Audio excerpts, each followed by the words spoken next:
उनको न्याय की, धर्म की, सत्य की स्थापना करने पड़ी है, तो उसके लिए उन्हें एक लंबे संघर्ष से गुजरना पड़ा है।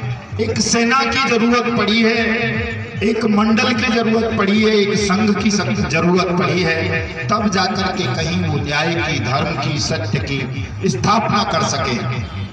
तो आपके साथ भी जो अन्याय हुआ है, आपकी जो मेहनत की पूंजी को लूटा गया है, ये मदनलाल आजाद भगवान बनकर या गुरु बनकर या मसीहा बनकर उसे क्षण में आपको वापस नहीं दिला सकता कि मदनलाल आजाद फूंक मार देगा तो आपका पैसा वापस मिल जाएगा। ऐसा नहीं है दोस्तों।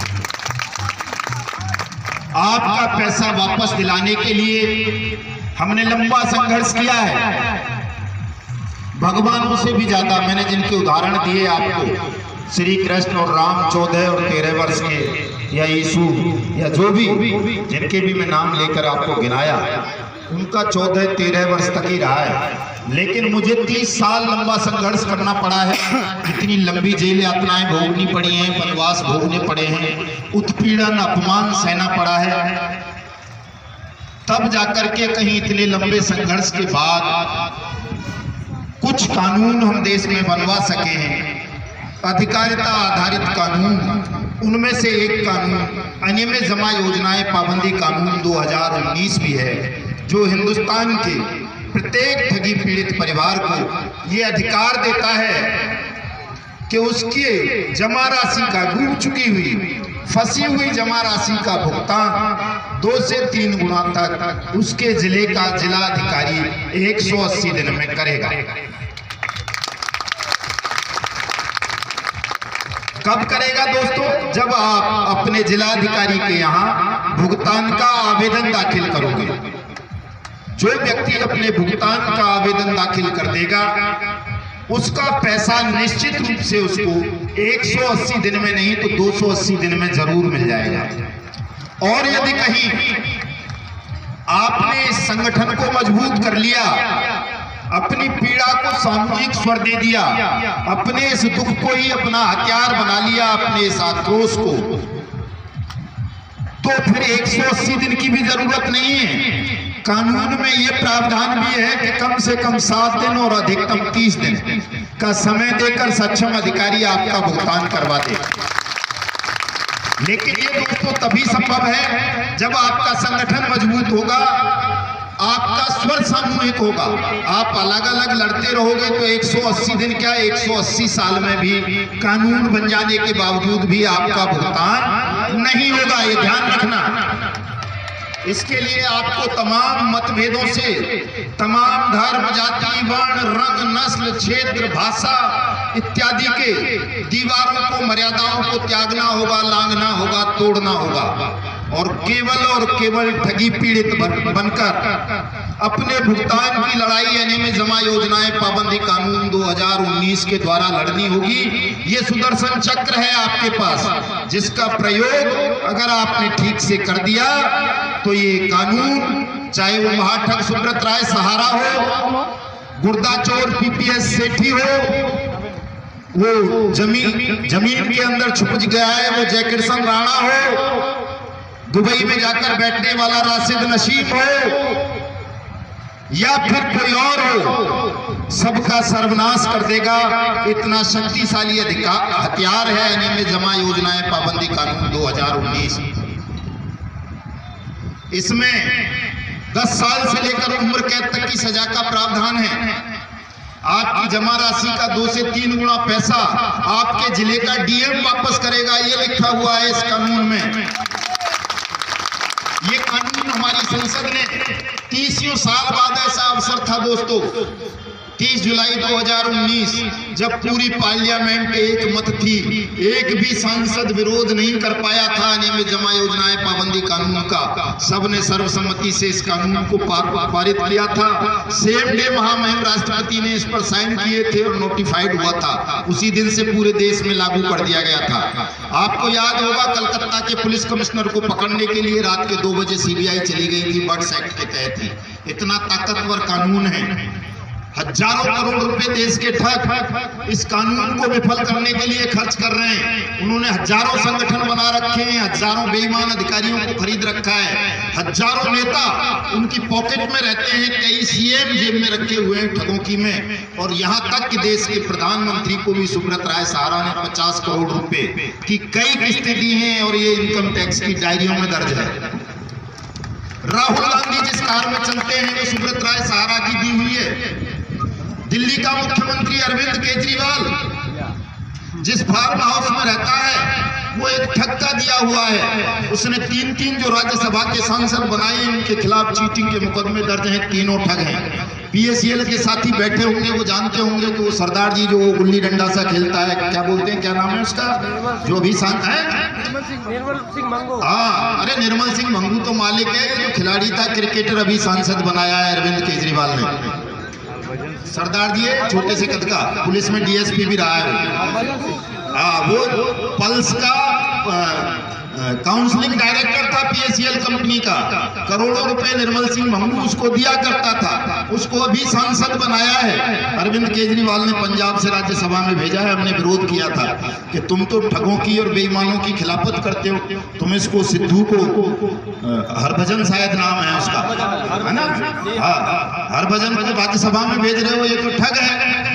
इसने 6 करोड़ लोगों की जिंदगी से खिलवाड़ किया है, लेकिन उसने एक नहीं सुनी, उसी को ठग को भेजा राज्यसभा में। दूसरा एक और कोई गुप्ता जी है, सुशील गुप्ता, तो गंगा इंटरनेशनल पब्लिक स्कूल के नाम से 20,000 बच्चों की जिंदगी से खिलवाड़ किया दिल्ली में, उसको उसने राज्यसभा में भेजा है। एक और एजुकेशन माफिया है हिमाचल का, उसको राज्यसभा में भेजा है उसने सांसद बनाकर। यहाँ की मुख्यमंत्री रही है 3-4 बार, जिस भूमि पर हम बैठे हैं, मायावती, बहुजन समाज पार्टी की नेता। उनकी पार्टी का एक नेता संजय भाटी जिला कन्वीनर था गौतम बुद्ध नगर का, टिकट दे दिया था उसको 2019 के आम चुनाव में। उसी की कंपनी थी Garvit innovative promoters limited, bike bot taxi scam वाली, जिसमें 1250 सैनिकों ने आत्महत्या की। तमाम 2 लाख फौजियों को फंसाया उसी आदमी ने। उसको एमपी का टिकट दिया मायावती ने। उसका भाई आनंद रक्षा मंत्री देश का, राजनाथ सिंह उसका बेटा पंकज सिंह।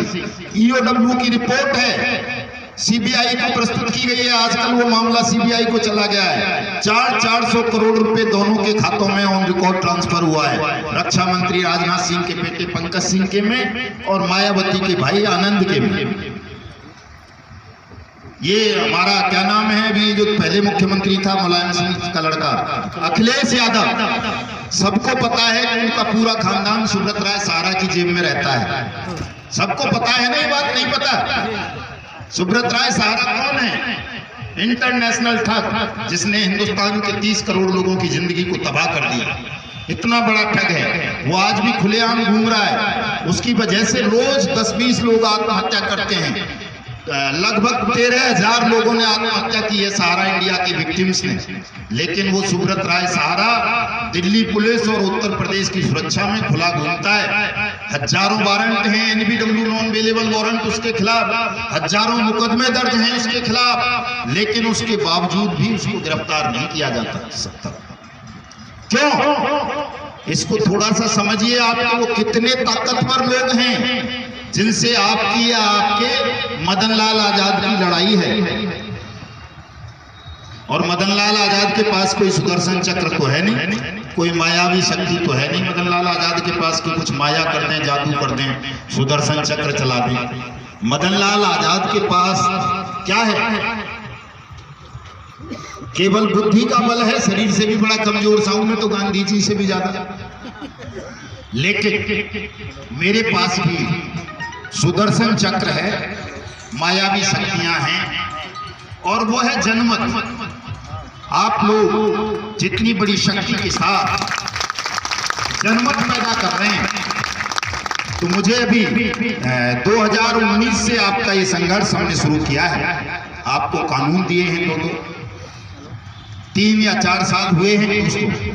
मैं 14 साल और 13 साल नहीं लगाऊंगा, चूंकि मेरे पास उनसे ज्यादा ताकत वर सुदर्शन चक्र मौजूद है जनमत का, क्योंकि इससे बड़ा हथियार संसार में कोई नहीं है।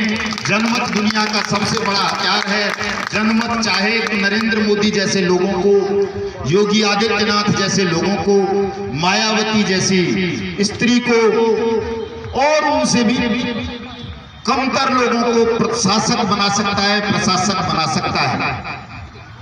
जैसे जनमत ने आज मुझे भगवान के रूप में स्थापित कर दिया है। बहुत सारे लोग कहते हैं साहब आप भगवान हो, मसीहा हो, गुरु हो, लेकिन मैं एक चीज क्लियर कर देना चाहता हूं दोस्तों कि मैं भगवान नहीं हूं, गुरु नहीं हूं, मसीहा नहीं हूं। मैं साधारण इंसान हूं और साधारण इंसान में भी थोड़ा विपरीत सोच का व्यक्ति हूं। मैं ये मानता हूं कि जो भी शरीरधारी व्यक्ति, अगर कोई गुरु होगा, मसीहा होगा, भगवान होगा, तो वो कमजोर लोगों का शोषण करेगा, उत्पीड़न करेगा, उनकी भावनाओं का दोहन करेगा। मैं उन तमाम साथियों का भी विरोध करता हूं जो मुझे गुरु कहते हैं कि मुझे गुरु मत कहो। गुरु तो केवल और केवल नारायण है सबके। मनुष्य को गुरु कहोगे तो मनुष्य आज नहीं तो कल आपका शोषण करेगा, उत्पीड़न करेगा, आपकी भावनाओं के साथ खिलवाड़ करेगा। इसलिए किसी को गुरु मत कहो, मसीहा मत कहो, भगवान मत कहो। और कहते हो तो फिर उसका पालन करना पड़ेगा। देख लेना, मैं भक्तों से बात नहीं करूंगा, न उनका फोन उठाऊंगा जल्दी से, न उनका पेमेंट कराऊंगा जल्दी से, और न उनकी कोई सहायता करने आऊंगा कि आप सोचोगे जी वो कृष्ण जी भात भरने आ गए नरसी का बुलाने पे, या उसकी बधिया को बचाने आ गए थे। मैं नहीं आऊंगा। मैं तो कह दूंगा भैया भक्ति करते रहो बस आप। चूंकि